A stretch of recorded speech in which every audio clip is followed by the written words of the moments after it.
Question बताएंगे भैया, फटाफट से आंसर कर दे, फटाफट से आंसर करें भैया प्लीज। स्टार्टिंग में राजा का नाम लिख के, ये लो भैया अभी तो दिखाया, स्टार्टिंग में राजा का नाम लिख के शासनकाल सबके लिखे हैं, आपने शायद ध्यान नहीं दिया दोस्त। दिल्ली सल्तनत के प्रथम शासक कुतुबुद्दीन ऐबक ने कुतुब मीनार का निर्माण कब कराया था? 1199। फटाफट से बताएं भैया। कुव्वतुल इस्लाम मस्जिद निम्नलिखित में से किस शहर में स्थित है? दिल्ली। ऐसा से बहुत क्वेश्चन पूछता है, इससे याद रख लेना, है ना, मेडेवल से। किसने बदायूं पर कब्जा किया 1197-98 ईस्वी में और इल्तुतमिश को अपना पहला मुस्लिम गवर्नर नियुक्त किया? इल्तुतमिश ने बदायूं पर कब्जा किया किसके टाइम पे, बताएंगे किसके टाइम पे? तो आप बोलोगे भैया जब गोरी की बात हमने की थी, तो आप कहोगे कि इल्तुतमिश को अपना पहला मुस्लिम गवर्नर क्या गोरी ने नियुक्त किया था, या फिर कुतुबुद्दीन ऐबक ने? किसका गुलाम है वो? कुतुबुद्दीन ऐबक। कुतुबुद्दीन ऐबक के समय से शक्तियां प्राप्त हुई, ठीक है, और वहां की इक्तदारी उसे मिली थी ऐबक के टाइम पे। 2.5 दिन का झोपड़ा क्या था? मूलतः क्या था, क्वेश्चन ये है, बताएंगे। मूलतः का मतलब क्या है? 2.5 दिन का झोपड़ा आज ओरिजिनली ओरिजिनली क्या था? संस्कृत विश्वविद्यालय था। जेई में पूछा सिविल के लिए 2022। कुतुब मीनार में कितनी मंजिलें हैं भैया? 5 है। कुव्वतुल इस्लाम मस्जिद किस स्मारक के उत्तर पूर्व में स्थित है? किस स्मारक के उत्तर पूर्व में है? कुतुब मीनार कॉम्प्लेक्स में है।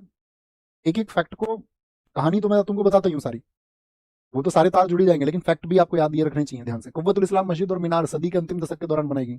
कुव्वतुल इस्लाम मस्जिद और मीनार 1199 तो 12वीं सदी का अंत हो गया।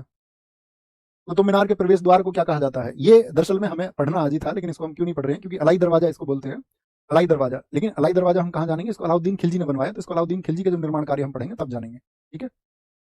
दिल्ली में स्थित कुतुब मीनार की औसत ऊंचाई कितनी? अनुमानित ऊंचाई, सॉरी औसत नहीं, 73 मीटर बोलेंगे। सल्तनत काल के किस शासक को लाख बख्श कहा जाता है? किसको कहा जाता है? ऐबक को कहा जाता है। मिनहाज इस राज के शासन के दौरान एक इतिहासकार था, किसके टाइम पे? इल्तुतमिश के टाइम पे। एकता प्रथा को सांस्कृतिक संस्थानिक दर्जा किसने दिया? तो एकता प्रथा किसकी है? इल्तुतमिश की है। परवन चेंजेस करेगा इसमें आके। एक क्षेत्रीय कार्य था जो प्रशासनिक अधिकारियों और रईसों को दिल्ली सल्तनत के दौरान राज्य के लिए की जाने वाली सेवाओं के बदले में क्या दिया जाता था? एकता दिया जाता था। रिक्तस्थान ने अपने भरोसेमंद रईसों को तुर्क चहलगानी के नाम से जाने वाले 40 के समूह में गठन किया, तो किसको क्या बोलेंगे? कौन है? इल्तुतमिश तुर्क चहलगानी। इसके बच्चों का नाश करेगी आगे जाके, देखना रजिया के खिलाफ कैसे होंगे। मंगोल शासक चंगेज खान की डेथ कब हुई? 1227। चंगेज खान के नेतृत्व में मंगोलों ने उत्तर पूर्व ईरान में ट्रांसी अक्सियाना पर आक्रमण कब किया?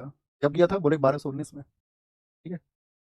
1232 में ग्वालियर अभियान के बाद विजय की स्मृति में, हाँ ये चीज यहाँ पर नोट करना नोट्स में अपने, बोले जहाँ पे ग्वालियर अभियान है, ग्वालियर अभियान में जब उसने जीता राजा सारंगदेव के खिलाफ में, तो वहां पर इल्तुतमिश को अपने जीवन में एक दर्द रहा है कि भाई मेरा जो थोड़ा योग्य बेटा था नसरुद्दीन महमूद, वो भी मारा गया, अब मेरे को योग्य पुत्र नहीं बचा, इसलिए उसका विश्वास किस तरफ शिफ्ट हो गया सारा, कि अब तो मेरी बेटी ही उत्तराधिकारी बनेगी, यानी रजिया सुल्तान ही उत्तराधिकारी बनेगी।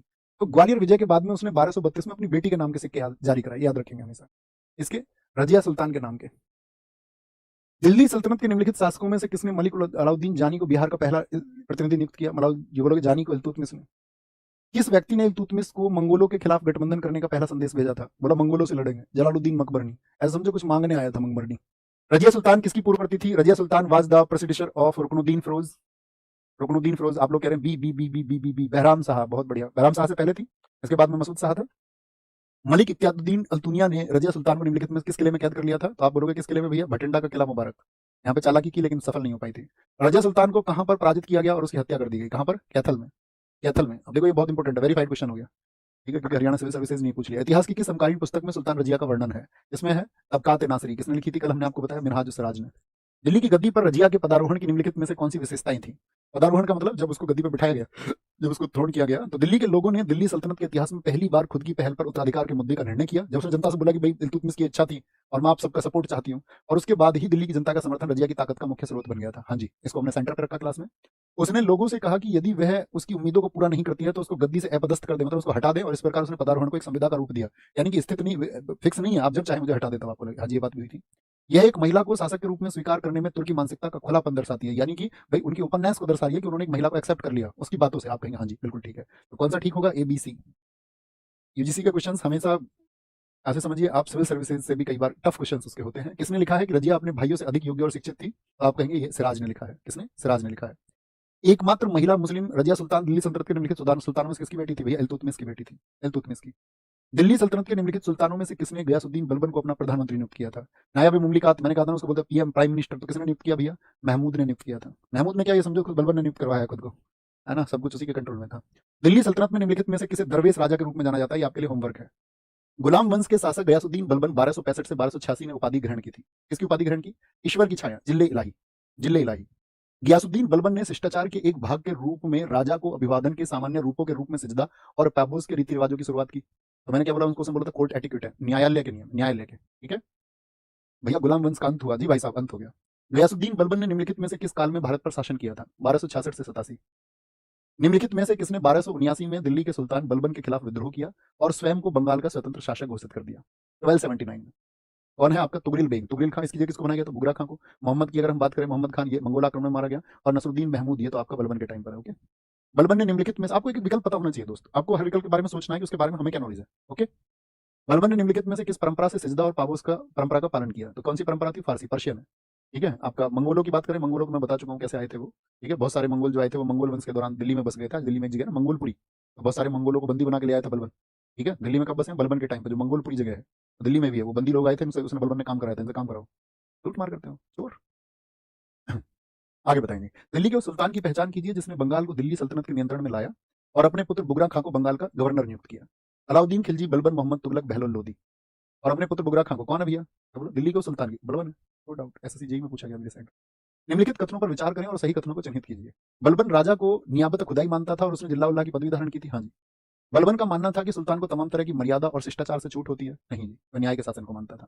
बलबन ने अपने पुत्र के नाम वसाया में राजनीतिक प्रज्ञान को, मैंने कहा ना कि राजा कैसा होना चाहिए, उसको उसने वसाया में अपने एक विजडम दिया था, पॉलिटिकल विजडम।